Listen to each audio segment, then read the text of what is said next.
Bonjour, ici Danielle Leblanc, heureuse de vous retrouver pour un autre épisode de Sortir de la boîte. Cette émission podcast qui rejoint les gens à la fois de nos organismes communautaires pour les découvrir, peut-être qu'on ne sait même pas qu'ils existent, peut-être surtout qu'on ne sait pas qu'est-ce qu'ils font dans la vie. Et c'est ce qu'on va faire avec nos invités. Aujourd'hui, je suis en compagnie de France Gagnon, directrice générale de Parcours. Bonjour Danielle. France, aujourd'hui, on va regarder, dans Sortir de la boîte, différentes options, les défis, que ce soit la curiosité, l'impact, les souvenirs et les rêves de France et ou de l'organisme Parcours. Donc, je t'invite à lancer le dé pour découvrir la première question d'aujourd'hui. Oui.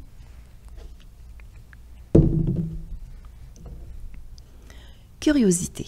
Alors, on s'en va en jaune.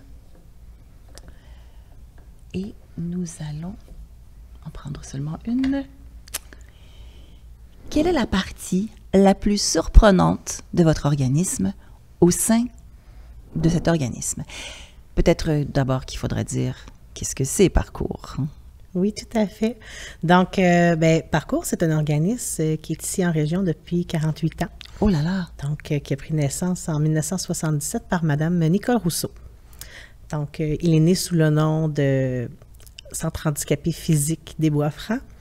Et évidemment, Parcours maintenant, de son nom, qui a évolué avec le temps. Donc, ça a débuté en fait là, pour mobiliser les gens justement qui étaient avec certains handicaps physiques, leur permettre vraiment de se regrouper, leur permettre de briser l'isolement, de pouvoir sociabiliser ensemble, puis de pouvoir se mettre en action. Donc, au fil du temps, il y a certains volets d'activités qui se sont ajoutés. Évidemment, on a ajouté également la déficience intellectuelle, le trouble du spectre de l'autisme. Donc, ce qui fait qu'aujourd'hui, Parcours est vraiment en développement et maintien d'autonomie pour les gens en situation de handicap, multiples handicaps, via des activités de travail. Donc, c'est ce que c'est Parcours aujourd'hui.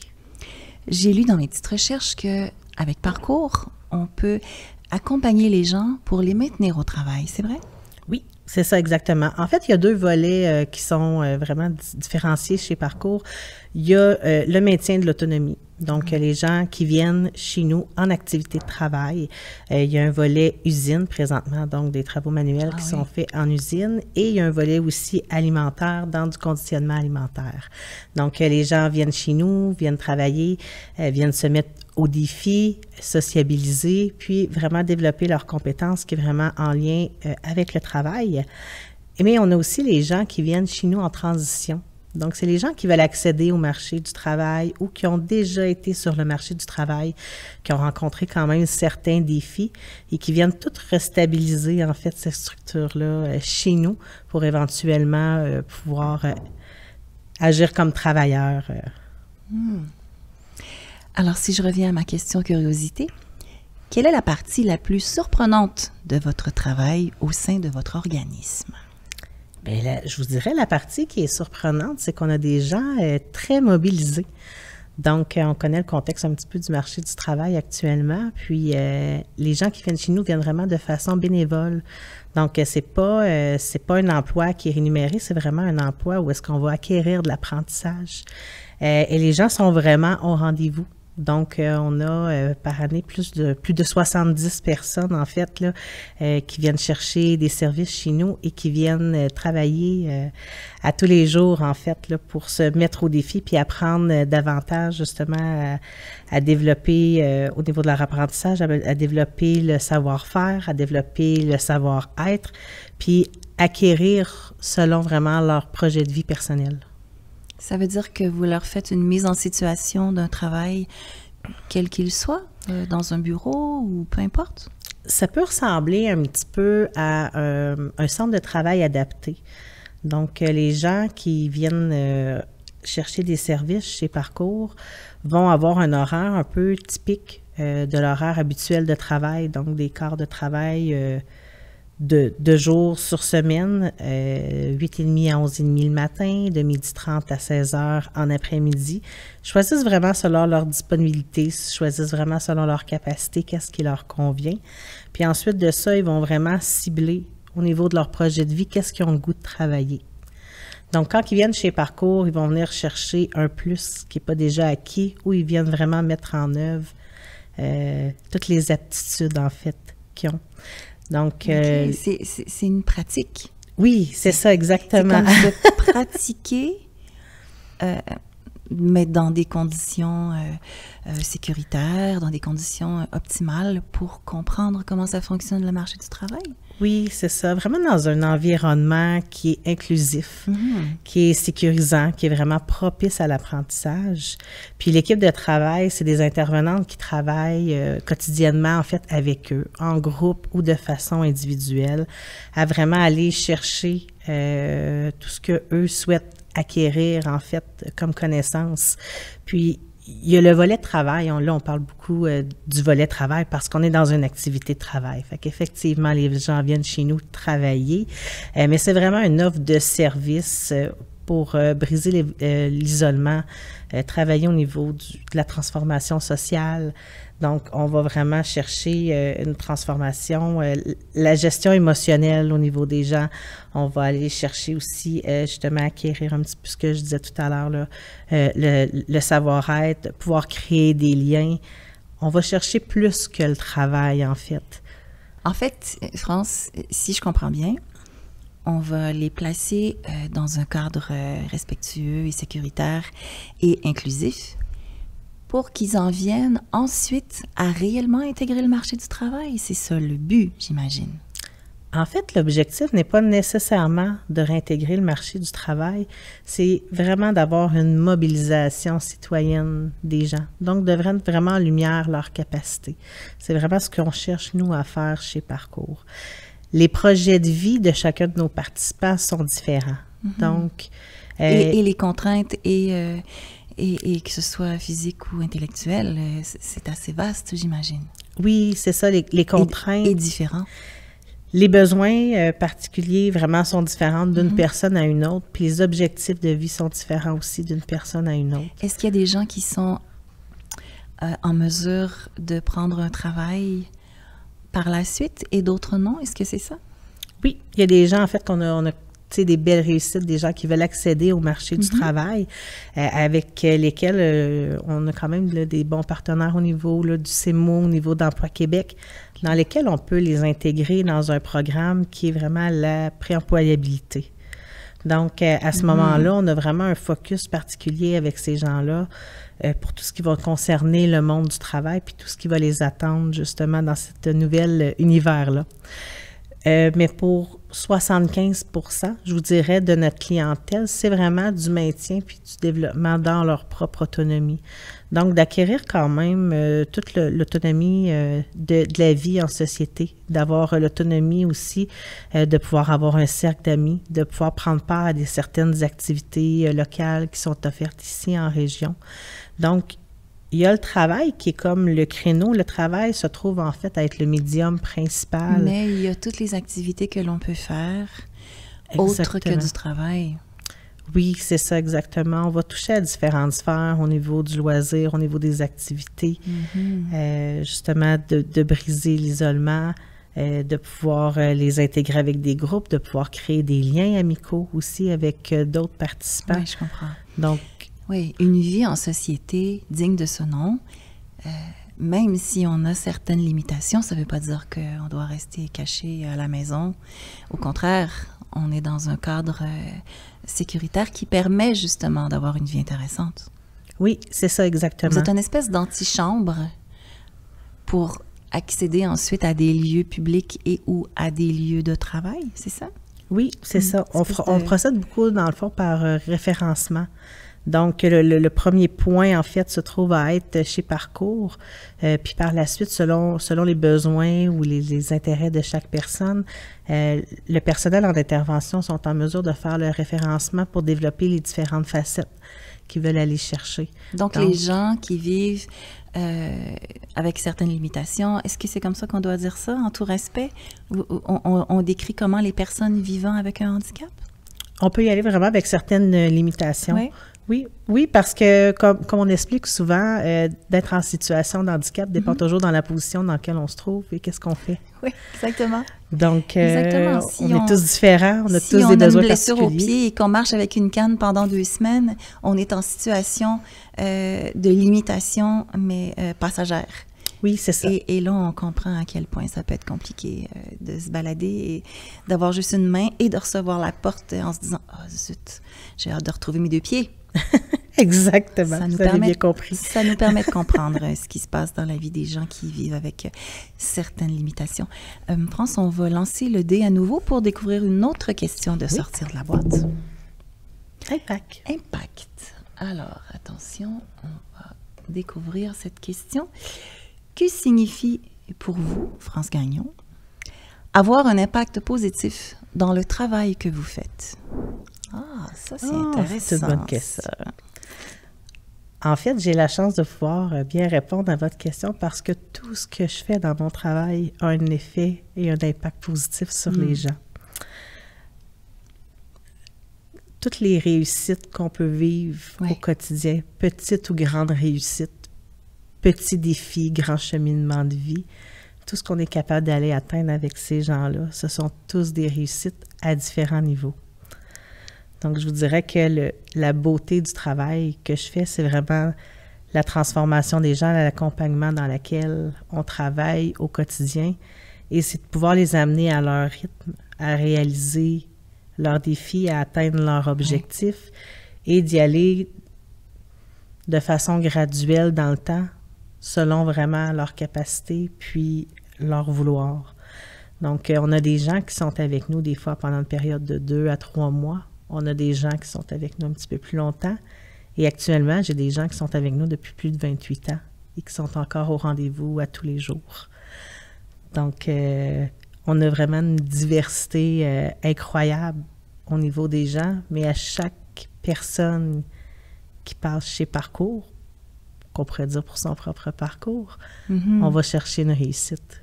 Oui, chez Parcours, il y a une multitude de parcours différents. Oui, tous les parcours sont différents. Oui, oui.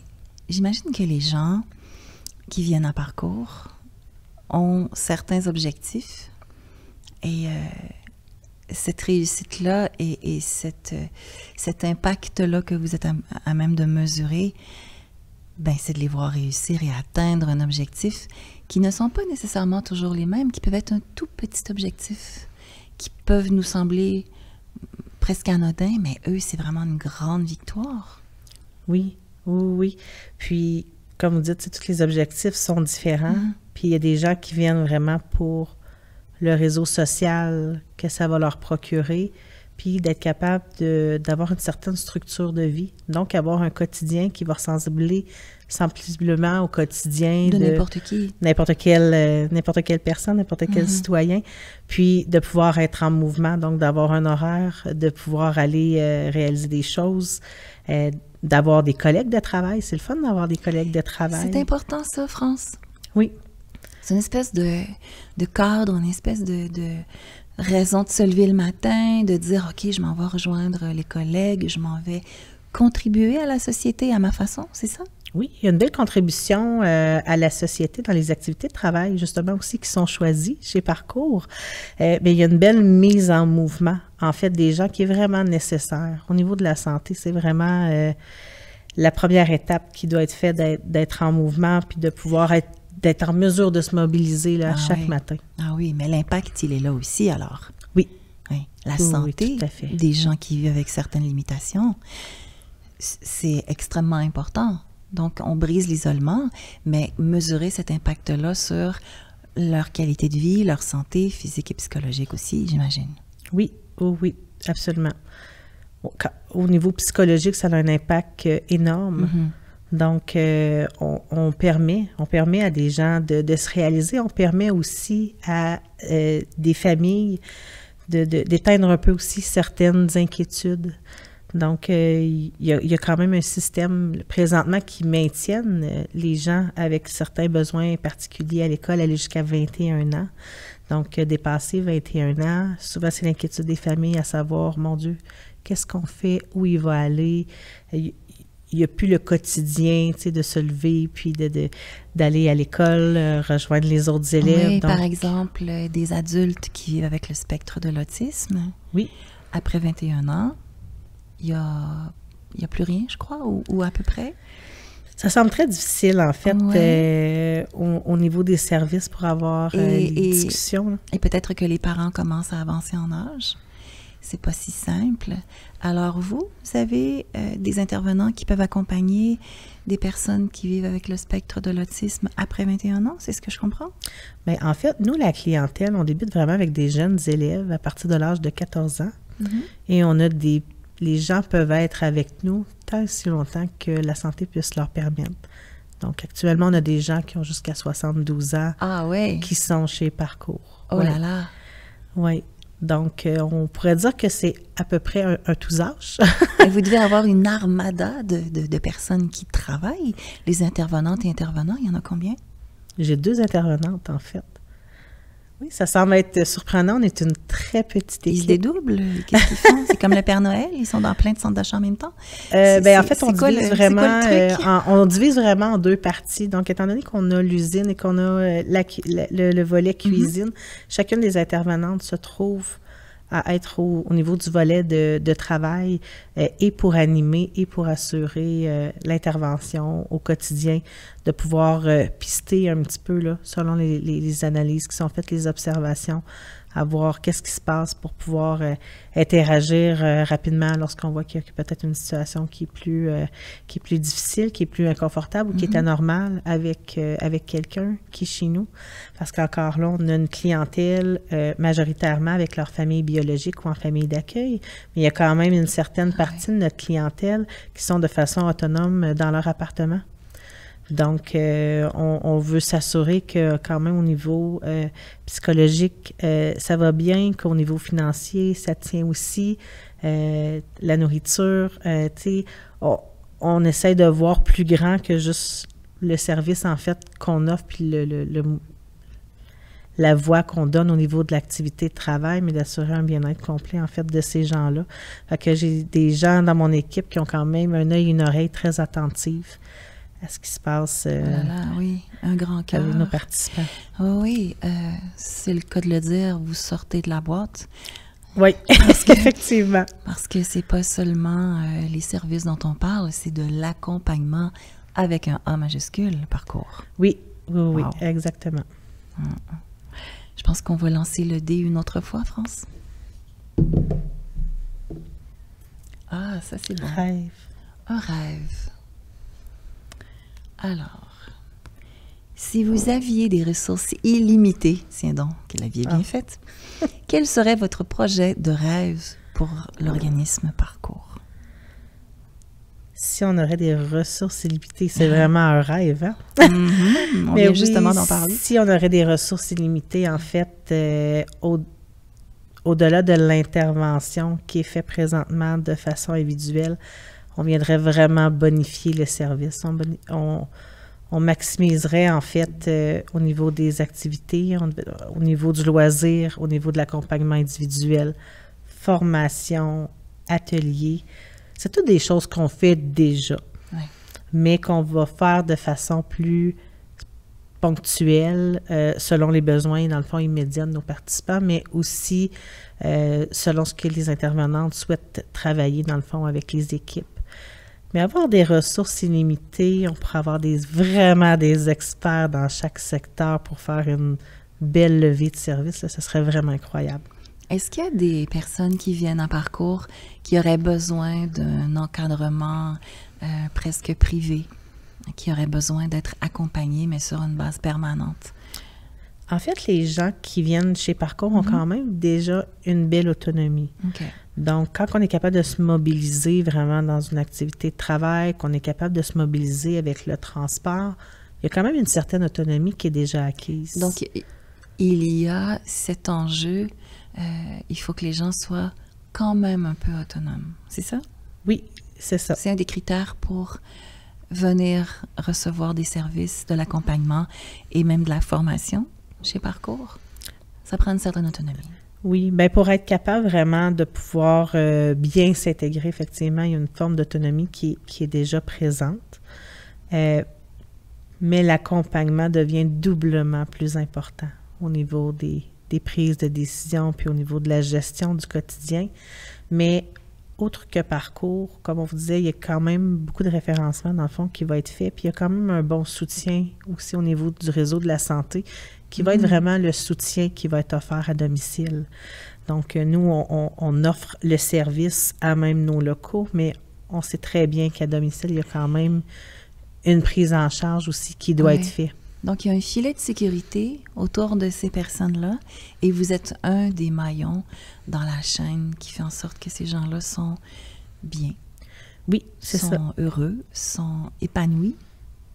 Exactement. Donc, c'est très important, dans le fond, la collaboration de tous les partenaires. Il faut se parce parler. que tout le monde veut travailler vraiment dans la même direction pour une seule et même personne. Pas question de travailler en silo ici, là. Non, on ne veut pas travailler en silo, puis on ne veut pas dédoubler les services non plus. Également. Donc, ce qui a déjà été entrepris, on ne veut pas réentreprendre ça avec une autre maille. Donc, c'est vraiment important de bien se comprendre, de bien encadrer, d'avoir une super de belle communication. Oh là là, c'est varié votre travail, c'est drôlement important également. On a peut-être le temps d'une dernière question de sortir de la boîte. On peut lancer l'idée, France. Souvenir. Souvenir. Ah, tiens donc. Avez-vous, ou votre organisme, instauré une tradition ou un rituel qui fait aujourd'hui partie intégrante de votre culture?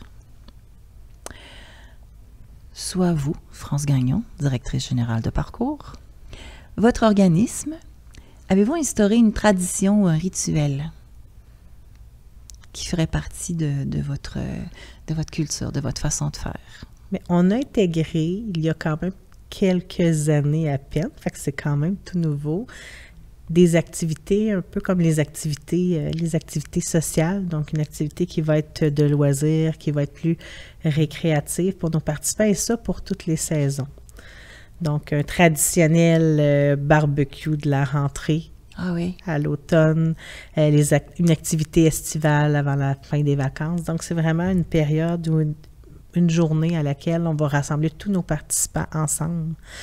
Donc, ça leur permet vraiment de se côtoyer tout ensemble parce qu'on s'entend que dans une seule et même journée, on ne peut pas accueillir tout le monde. Tout le monde, oui. Donc, là, on accueille vraiment tout notre monde ensemble. Toute l'équipe de travail est là aussi. Puis c'est vraiment pour une journée festive auquel ils vont s'amuser. Ils vont pouvoir participer à différents jeux, différentes activités.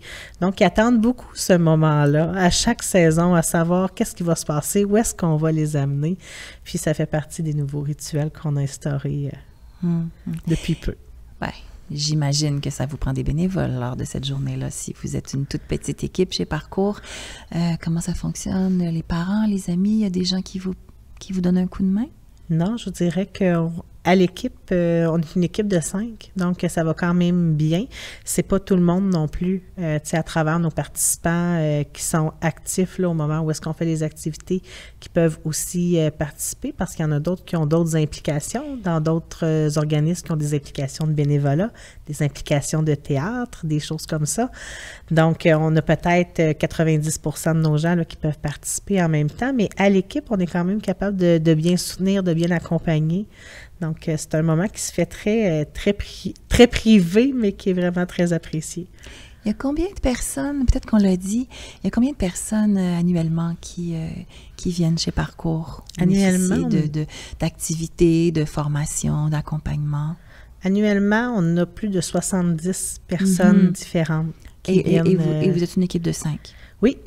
J'attendais un petit peu que j'y pense, là. Vous faites de la magie? C'est un bon ratio. C'est un bon ratio, mais vous pourriez le voir en venant chez nous une journée où est-ce qu'il y a les activités de travail, à quel point il y a une belle collaboration, il y a un bon respect. La façon que les gens travaillent ensemble, ça facilite le travail aussi pour l'équipe. Donc, l'accompagnement se fait quand même très bien, malgré le fait qu'on est une petite équipe.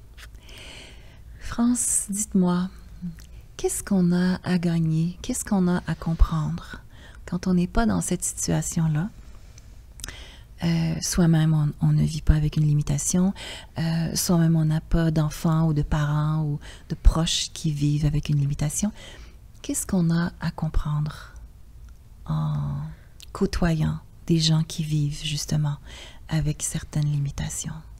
Qu'est-ce qu'on retire de positif? Qu'est-ce qu'on apprend de la vie? Chaque personne qu'on rencontre, limitation ou non, a toujours quelque chose à nous apprendre, a toujours une petite fibre différente à nous apporter.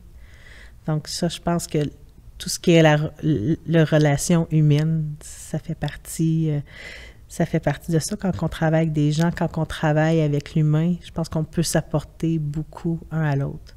Quand on ne connaît pas nécessairement des gens en situation de handicap ou des gens avec certaines particularités, on a peut-être tendance à dire que oui, c'est peut-être quelque chose, hein, comme vous dites tout à l'heure, c'est peut-être quelque chose de dire, mon Dieu, ils sont peut-être 50, 60, puis il y a seulement qu'une petite équipe.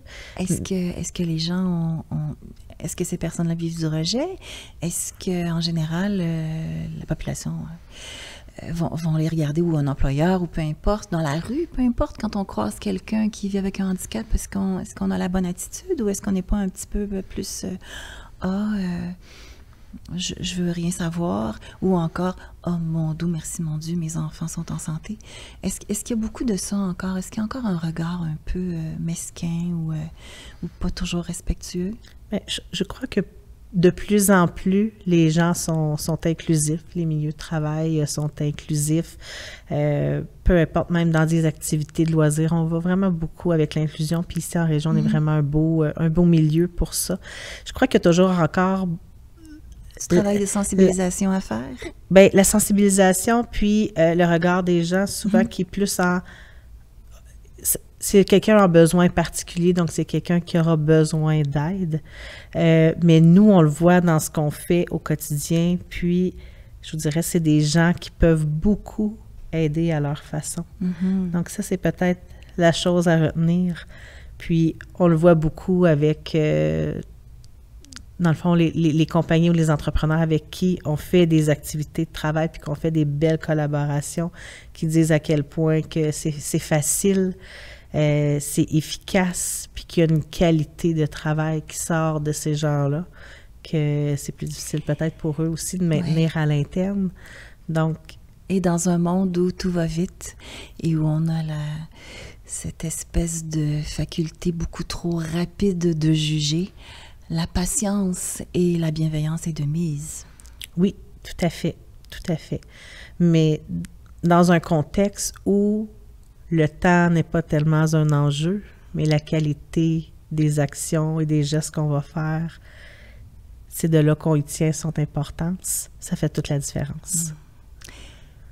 France Gagnon, directrice générale de Parcours, merci infiniment pour cet entretien. Merci à toi. On gagne à vous connaître, on gagne à découvrir ce que Parcours a à offrir et on gagne certainement à rencontrer des gens qui ont l'air différents, mais peut-être qu'ils ne sont pas vraiment. C'est tout pour Sortir de la boîte aujourd'hui. Mon nom est Danielle Leblanc de Solidarité Nord-Sud des Bois-Francs. Merci infiniment de votre écoute. À très bientôt.